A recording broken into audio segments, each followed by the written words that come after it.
જય સોનલમાં રામ રામ ને સીતારામ।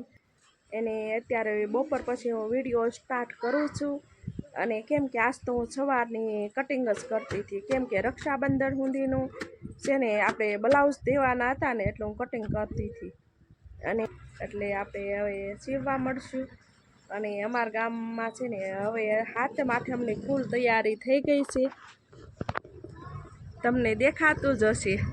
જો ઝંડા ને બધું ડેકોરેશન થઈ ગયું છે એને આ અમારા ગામનું છે ને એકદમ મસ્ત નજારો છે। આવી રીતના આખા ગામમાં છે ને કેસરી ઝંડો છે ને આખા ગામમાં મૂકે આવી રીતના, અને અમારી શેરીમાંય પણ આવશે ઝંડો, જે આવ્યો નથી। અને કેટલું સરસ મજાનું લાગે ને વાતાવરણ। આ બધા હિન્દુ પરિષદ વાળા હોય છે ને એ લોકો મૂકે છે એને બહુ સરસ લાગે ને અમારા ગામમાં છે ને ગોકુળ આઠમ બહુ મસ્ત મોટા પાયે ઉજવે છે।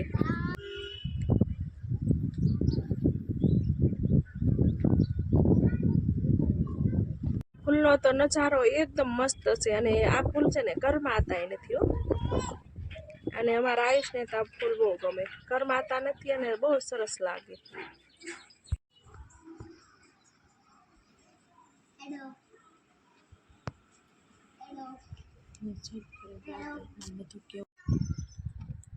અને જો સરસ સીભડાના વેલામાં છે ને ફૂલ આવી ગયા છે, અને સીભડા આવશે ને તે તમને બતાવશું અને તમને પણ ખવડાવશું। જો આયુષભાઈએ ચંપલની દુકાન નાખી દીધી। કેમ આપ્યા ભાઈ ચંપલ? હે 1 રૂપિયાના? ભાઈને જો 1 રૂપિયો આવડે અને ચંપલની દુકાન કરી છે।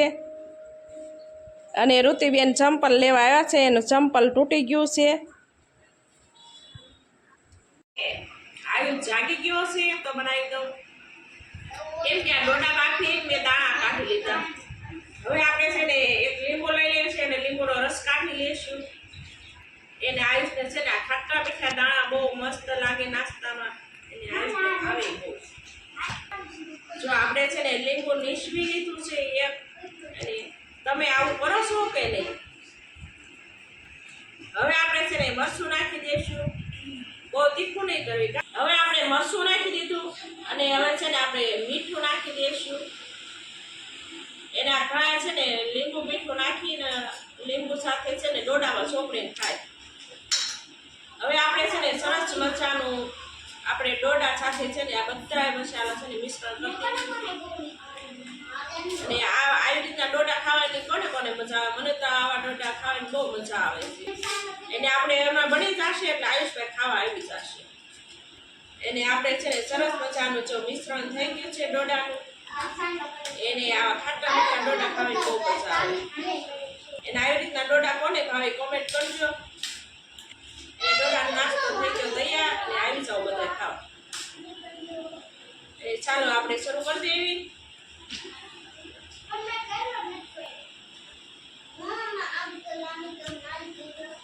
બહુ મસ્ત બન્યો હોય એકદમ।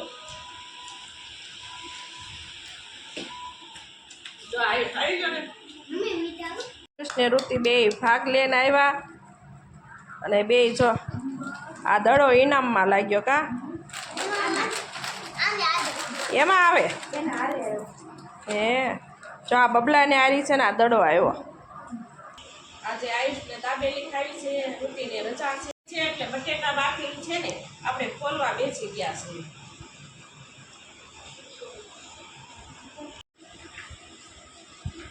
જો આપણે છે ને બટેટાનો ચૂંદો કરવા બેસી ગયા છે,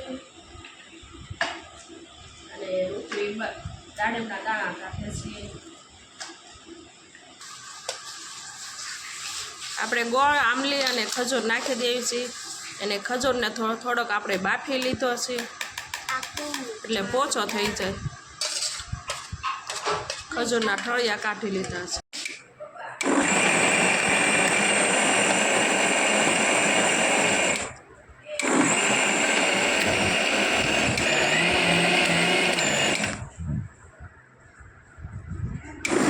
જો આપણે છે ને મિક્સરમાં થઈ ગઈ ચટણી તૈયાર સરસ મજાની।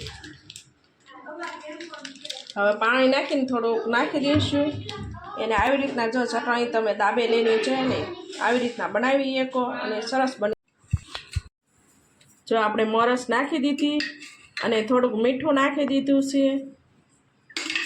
અને હવે સેજ આપણે છે ને મરચું નાખી દઈએ અને આપણે સેજ મરચું નાખીને એટલે આપણે ગેસ ઉપર ગરમ કરવા મૂકી દીધું છે. એક તપેલી ભરીને આપણે ચટણી બનાવી છે એટલે દાબેલી કેટલી બનશે એટલે ખ્યાલ પડી જ ગયો હશે તમને બધાને. એને હવે ઉકળી જાય એટલે આપણી ચટણી થઈ જાય એકદમ બેસ્ટ. લસણની પેસ્ટ છે આપણે દાબેલી ઉપર લગાડવાની છે. હવે ધીમે ધીમે બધો મસાલો તૈયાર કરતા જાવી છીએ. જો આપણે ચટણી છે ને ઉકળવા મળી છે સરસ મજાની. હવે ગરમ થઈ ગઈ છે. એને આપણે આદુ લસણનું પેસ્ટ બનાવી નાખ્યું છે અને આ બટેટાનો છુંદો હવે વઘારવાની તૈયારી કરવી છે આપણે. જો મરચું નાખી દીધું, હવે ધાણા જીરું નાખી દીધું. આ આદુ લસણનું પેસ્ટ હતું ને એમાં નાખી દીધું છે બંને મસાલા. હવે આપણે મીઠું નાખી દઈશું. હવે બધા મસાલા આપણે હલાવી લઈશું. આપણી ચટણી છે ને ઉકળવા મળી છે. એને આવી ચટણી આમ લુખી ખાવી ને એવી મસ્ત બની છે હો. ખજૂર, ગોળ અને આંબલીની. આમાં બીજું કાંઈ નાખેલું નથી. હવે થોડુંક મીઠું નાખી દેવી. મીઠું સેજ ઘટે છે પછી આપણે હલાવી લઈશું. હવે જો આપણે લસણની પેસ્ટ કરેલી હતી ચટણી હવે આપણે ગરમ કરી નાખવી છે સરસ મજાની. અને આપણે તો આ ખજૂરની ચટણી થઈ ગઈ છે એકદમ બેસ્ટ તૈયાર.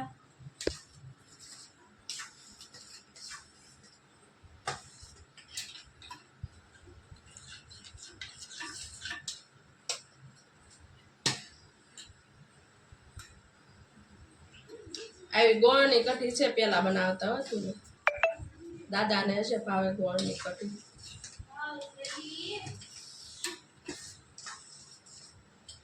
ગોળની કઢી એટલે આ ક્યાંય આવી રીતના ગોળ છે આવી રીતે ગોળ ઉકાળીને આની કઢી બનાવે પેલા જમાનામાં.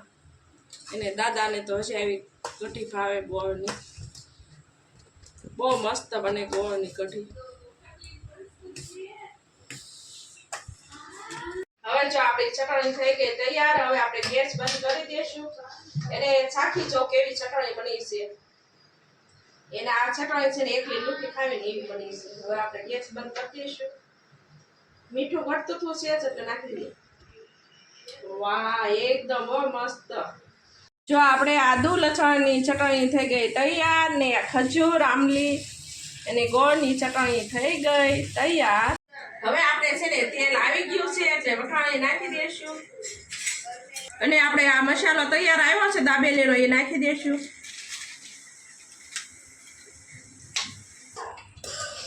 હવે જો આપણો મસાલો સરસ થઈ ગયો છે અને હવે આપણે થોડીક ચટણી નાખી દેવી. હવે મસાલા ભેગી જો ચટણી નાખી દેવી છે.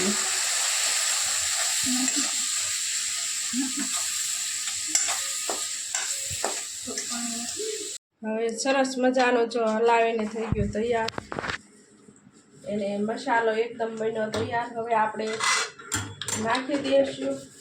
એને આ મસાલો જેમ ઉકળવા દઈશું ને એમ બહુ સ્વાદ આવશે.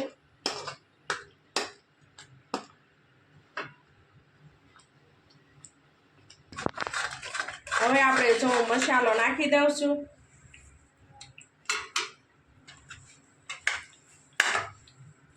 એને આપણે ધીમે ધીમે હલાવશું એટલે સરસ મજાનો છે ને મિશ્રણ થઈ જશે આપણે બટેટાનો છુંદાનું.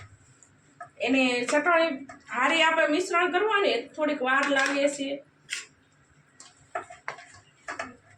અને આપણે પહેલેથી જ આપણે જો આ છે ને છુંદો તૈયાર કરી રાખ્યો તો બહુ મસ્ત લાગે છે. મસાલો એટલો તૈયાર થયો છે કે વાત છે. મેં ચાખ્યો ને પણ બહુ સરસ લાગ્યો છે મસાલો. આ દુકાન કરતા બહુ સરસ મસાલો છે. દાબેલી બનાવવાની છે. જો આપણે પાવ લઈ લીધા છે અને 3 પેકેટ માવો આપણે લાવ્યા છીએ.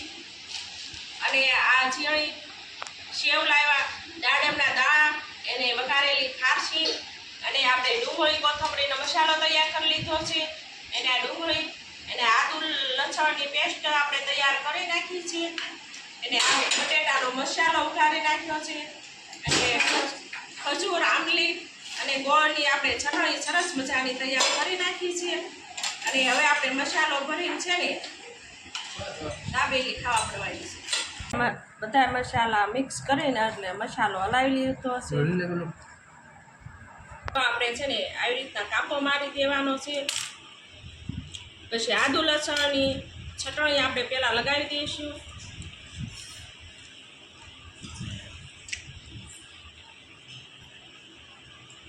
એટલે સ્વાદ સરસ આવે. પછી આપણે બટેટાનો ચૂંદો ભરી દઈશું.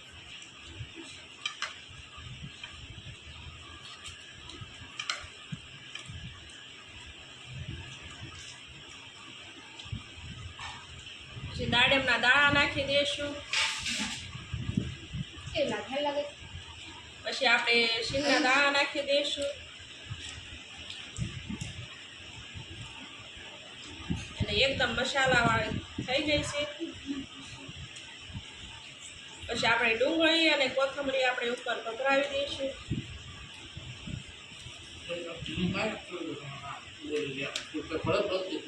હવે આપણે છે ને દબ્બીન છે ને આપણે હવે ગરમ કરવા લઈ જાય છે ને લોઢીમાં ગરમ કરી નાખવી છે દાબેલી.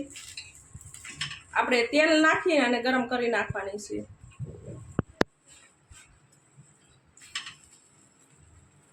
એને જો આવી છે ને દાબેલી ખાવા માંડ્યો છે સરસ મજાની. જો આપણે છે ને દાબેલી થઈ ગઈ તૈયાર. અને હવે દાબેલી શાખી જોવી કેવી બની છે. એમ